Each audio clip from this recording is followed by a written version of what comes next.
Bonjour tout le monde, bienvenue à cette séance où on va parler des stages effectués par un ou une secrétaire bureautique. Comment donc préparer et effectuer un stage en secrétariat bureautique?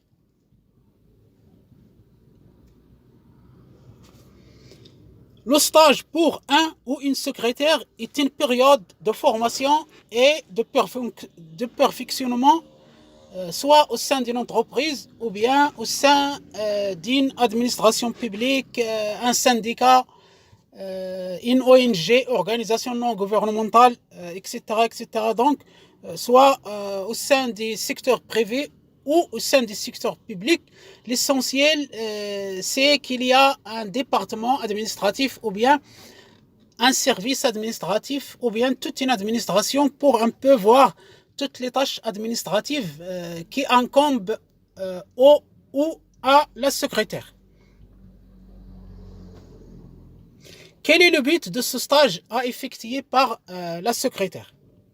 Le but de ce stage, c'est d'apprendre et de se familiariser avec la prise en charge de toutes les tâches administratives au sein d'une entreprise ou d'une organisation publique ou privée. Donc, le but, c'est de pratiquer et de voir les tâches administratives qui se font au sein des administrations, que ce soit publiques ou au sein d'une entreprise. Avant d'effectuer le stage, il faut le préparer. Donc, première étape pour préparer le stage, c'est d'abord repérer les entreprises et les organisations qui ont du travail administratif, bien sûr. Ça ne sert à rien d'aller, par exemple, dans un bureau technique où il n'y a pas de travail administratif, par exemple, un atelier de fabrication où on procède à la fabrication d'objets et on se soucie peu du travail administratif. Donc, par exemple, viser un bureau de notaire, par exemple, où il y a les dossiers, un bureau d'avocat, un bureau d'architecte, chez un commerçant où il y a les factures, les bons de commande, toutes les pièces comptables, les entreprises de services, les usines où il y a toujours un département administratif qui gère un peu l'usine, les administrations publiques où il y a tout le travail administratif, les établissements d'enseignement où il y a les dossiers des étudiants, des élèves, les dossiers pédagogiques, etc., etc. Donc d'abord repérer les entreprises et les organisations où il y a du travail administratif.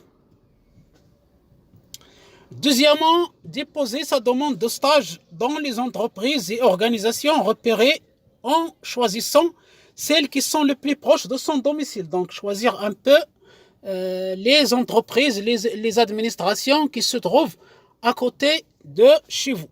Pourquoi? C'est pour éviter les frais de transport, les frais d'hébergement et de restauration.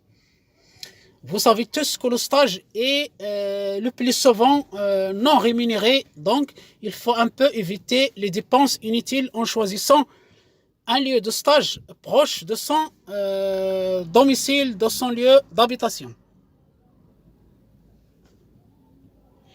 Il faut se présenter à l'entreprise ou à l'organisation qui a accepté votre demande, muni d'un dossier comprenant notamment la demande de stage fixant la période volée avec votre signature, une police d'assurance risque des stages, c'est pour assurer un peu l'entreprise, une copie de sa carte d'identité pour donner ses coordonnées à l'entreprise et montrer qu'on est responsable et qu'on est venu pour effectuer le stage et qu'on est sérieux. Enfin, un engagement de quitter l'établissement après le stage signé, c'est pour un peu rassurer le responsable des ressources humaines parce qu'ils ont toujours peur que ce soit une embauche, que ce soit un recrutement, que ce soit un peu des problèmes liés au droit du travail. Donc, il faut les rassurer par un engagement de quitter l'entreprise dès que le stage soit fini ou dès que le stage prend fin. Donc, voilà un peu le dossier qu'il faut remettre aux responsables de l'entreprise au début du stage. Comment aussi effectuer le stage après, après s'être présenté à l'entreprise et déposer son dossier au responsable? On doit consacrer la première semaine uniquement à l'observation de ce qui se passe à l'intérieur de l'entreprise, comment les gens travaillent, comment les documents circulent, comment les tâches sont effectuées, comment on communique. Donc il faut avoir un œil d'observateur objectif, bien sûr, au sein de l'entreprise. Après, on doit commencer par le bureau d'ordre. Pourquoi? C'est pour voir tous les documents qui circulent au sein de l'entreprise, les dossiers, les correspondances, les rapports, tout ça. Donc, il faut le voir au bureau d'ordre. Après, il faut faire le tour de tous les bureaux et services administratifs de l'entreprise ou de l'administration. Par exemple, le bureau de la gestion des ressources humaines, le bureau de la comptabilité, le bureau des achats, le bureau marketing, le bureau de l'entretien. Donc, dans tous ces bureaux administratifs, il y a un responsable, il y a des cadres, il y a des collaborateurs qui font du travail administratif. Donc, il faut voir un peu ce qu'ils font. Aussi, passer quelques jours dans le bureau de secrétariat des directeurs de l'entreprise. Donc, c'est le top management que fait le directeur, que fait la secrétaire ou le secrétaire des directeurs généraux.